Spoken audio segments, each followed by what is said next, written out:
On September the 8th, a temple in Mysuru, which was deemed to be illegal, was demolished under directions of the Supreme Court many years after the directives actually came in. What was triggered was a huge Nataka, a political controversy over temple demolitions in Karnataka. Both the Congress and many Hindu groups attacked the BJP government in Bengaluru. And last night, the BJP government has decided that they will circumvent the Supreme Court's orders, and they've passed a bill actually protecting these structures that were deemed to be illegal. It's faith and sentiment over the directives of the judiciary. Take a look. The Mahadevamma temple in Mysuru's Nanjangud razed to the ground. And since this demolition, the Karnataka government has been under fire from the opposition. This is a very historic temple, what I know. I should have made a consultation, made some alternative, convinced the people of the Nanjangud area and the Mysore area. The sentiments of the entire, it is not only the Hindu. A fear, psychosis has happened among all the religions. The act of the BJP government. I condemn this. To right-wing groups. ನಾವು ಗಾಂಧೀಜಿನೇ ಬಿಟ್ಟಿಲ್ಲ ಸ್ವಾಮಿ, ನೀವು ಯಾವ ಲೆಕ್ಕ ನಮಗೆ? ಗಾಂಧೀಜಿನೇ ಬಿಟ್ಟಿಲ್ಲ ನಾವು. ಹಿಂದೂಗಳ ಮೇಲೆ ನಡೆದಿರುವ ದಾಳಿಯನ್ನು ಖಂಡಿಸಿ ಗಾಂಧೀಜಿಯನ್ನ ಹತ್ಯೆ ಮಾಡಕ್ಕಾಗತ್ತೆ ಅಂತ ಹೇಳಿದ್ರೆ ನಿಮ್ಮ ವಿಚಾರದಲ್ಲಿ ನಾವು ಆಲೋಚನೆ ಮಾಡೋದಕ್ಕೆ ಸಾಧ್ಯ ಇಲ್ಲ ಅಂತೀರಾ ನೀವು? And the Bommai government has buckled under all this pressure, tabling a bill to circumvent the Supreme Court order against illegal religious structures. The bill was passed by voice vote on Tuesday night as the opposition backed the legislation. The Karnataka Religious Structure Bill is the government's solution to stop the demolition of illegal religious structures in the state. In the Supreme Court order also, they mention before demolishing they have to inform the local authority. But they have not done that. That's why we are the bill. Supreme court order कुछ समय implement करना मुश्किल होता है. उस समय अलग रास्ता सोचने का जरूरत है. इसके बारे में सरकार क्या डिसीजन लिया है ये अच्छा है. हम लोग स्वागत करता है, उस डिसीजन का स्वागत करता हूं.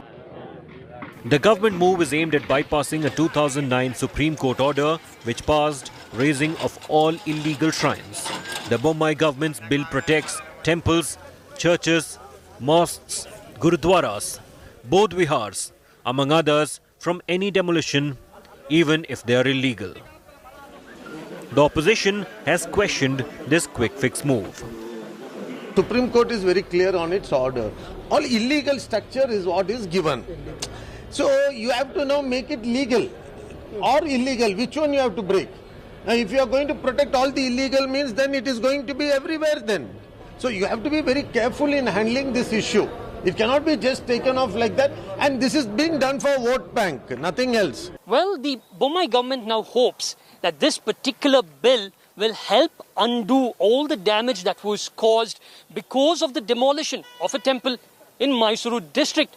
But questions loom on whether the government's attempt to nullify the opposition's outrage could lead to judicial backlash. With video journalist Madhuar, Nolan Pinto for India Today. So after all this controversy over that one temple demolition, the BJP Karnataka government under S.R. Bommai has now passed a bill to put the brakes on the shrine demolition drive that was ordered by the Supreme Court. So how many illegal religious structures across religions and across Karnataka will not be demolished? Or you can say be saved by this move of the Bommai government? As of July the 1st this year, there are 6,935 illegal religious structures across Karnataka. We've got a breakdown for you. Shivamogga has 740 unauthorized religious structures. Belagavi has 612. Kolar near Bengaluru has 397. I'm just demonstrating that there are records of how many illegal structures there are. Bagalkot has 352. Dharwad has 324. Mysuru, where the Nanjangud temple was demolished, has 315. Koppal has 306.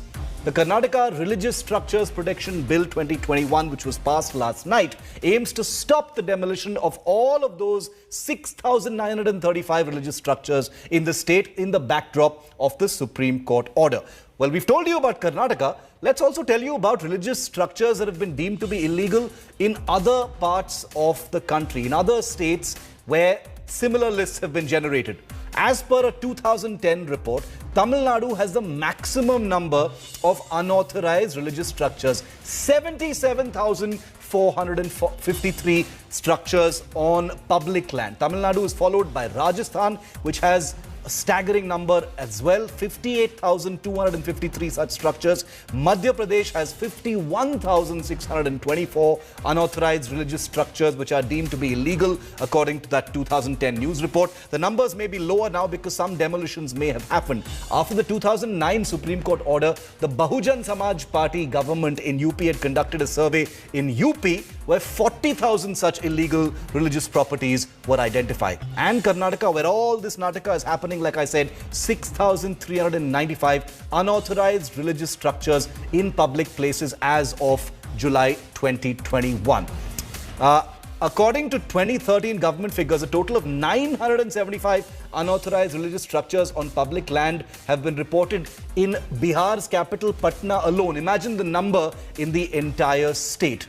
As of August 2018, according to the Statistics Incorporation Limited, Maharashtra has 871 illegal structures. As per a November 2020 report, a total of 793 illegal religious structures were identified in the state of Uttarakhand. So basically, national picture. It's not just Karnataka, Tamil Nadu, Madhya Pradesh and Rajasthan are the key defaulters as far as the number of illegal religious structures is concerned. I'm joined now by political commentator in Karnataka, Syed Asad Abbas. Syed, good to have you back on the show. We'll be joined in a moment by the BJP's Vivek Reddy as well. But Syed, this is the opposition in Karnataka has pointed two fingers at the BJP. They've said, not only have you hurt Hindu sentiments by going ahead with this drive, but you've also basically kind of bowed down to the Hindu fringe groups and the local, groups and public sentiments in the face of a Supreme Court order. Where do you stand on this side? Well, firstly, Shiv, it's always a great pleasure to be on 5 Live. I truly think that the kind of stories that you've been doing is fantastic and great. Kudos to the producers. Now, coming straight to the point, of course, leader of opposition, Mr. Siddaramaiah of the Congress party has made a very valid point there. First, you go ahead and demolish, as much as the Bharatiya Janata Party might want to deny, the fact of the matter is, it is under their government that the Uchchagani Mahadevamma temple in Nanjangud district of Mysore has been raised. They need to accept this fact. Merely blaming it on a Mysore deputy commissioner is absolutely not enough. It is under their eyes and their governance. Also, the fact of the matter, there was a Hindu Mahasabha leader who claimed that we are the ones who killed Mahatma Gandhi for his actions against Hindus. So therefore, he gave out death threats to the sitting Chief Minister Basavaraj Bommai, also to former Chief Minister Shri B.S. Yediyurappa ji and the Hajj Minister. The fact of the matter is, Siddaramaiah, D.K. Shivakumar, the Congress president, are right in blaming that the so-called flag bearers of the Hindu card here in India, the Bharatiya Janata Party, did under their governance raise down a temple, brought in communal disharmony and indeed hurt the religious sentiments. And that is as per a matter of fact. And they cannot deny it. Syed, what do you think the BJP government should have done? Because the baseline of this entire controversy is these structures were deemed to be illegal. It went through an entire official process. Lists were generated by states. And the Supreme Court had passed an order back in 2009, over a decade ago, saying these structures need to be demolished. Where does faith and local sentiment and all these other things come into play? Isn't this a country of law and order? Absolutely, Shiv Sir. There is no denying that this country, we need to abide by the law and order. But the fact of the matter, look at the timing of this bill, Shiv. They must have done that before demolishing the Mahadevamma temple in Mysore. Why did they have to do it 10 days after to appease those Hindu Mahasabha leaders, to appease the Hindu Jagran Vedike and tell them, no, we are at the side of the Hindus and no illegal structures of any religion will be demolished. They should have done before taking the action, and this order came in the year 2009. What was the hurry?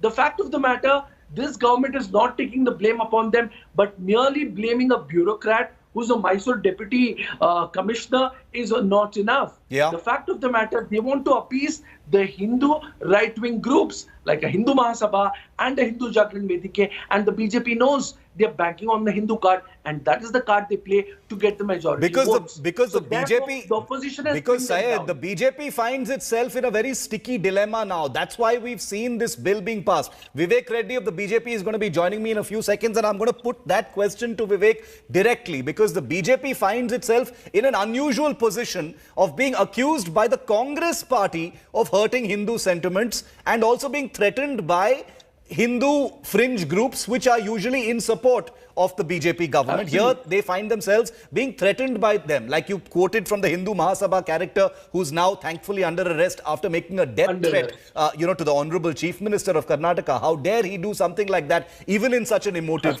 case. The point is the BJP has found itself fumbling for a solution, and it has taken this long, and they've taken a solution which basically now goes against the Supreme Court order. The question now is, what is the solution? Vivek Reddy, do we have Vivek Reddy with us?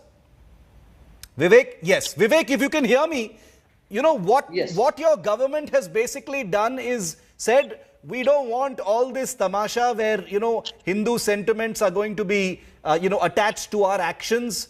And we are simply going to pass a bill that puts aside or circumvents what the Supreme Court had ordered. That's what the solution is to this. 6,935 illegal religious structures, not just temples, religious structures across Karnataka. Vivek. Well, I think, Shiv, the issue is, first of all, what sort of impact this would have if demolition is allowed. I think there would be a lot of emotional issues and a lot of disharmony in public.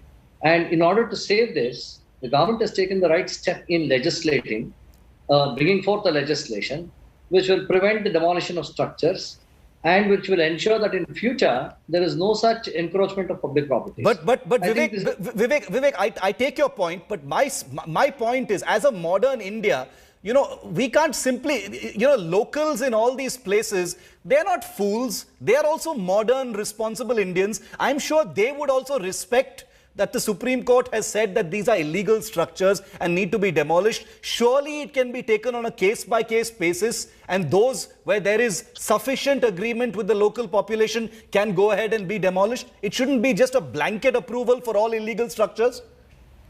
Well, if you ask the prudence or the wisdom of the government in drafting this legislation, you find that this legislation was passed unanimously in the floor of the House. That's because nobody wants to take a chance with religious sentiments, sir. All politicians are the same in that sense.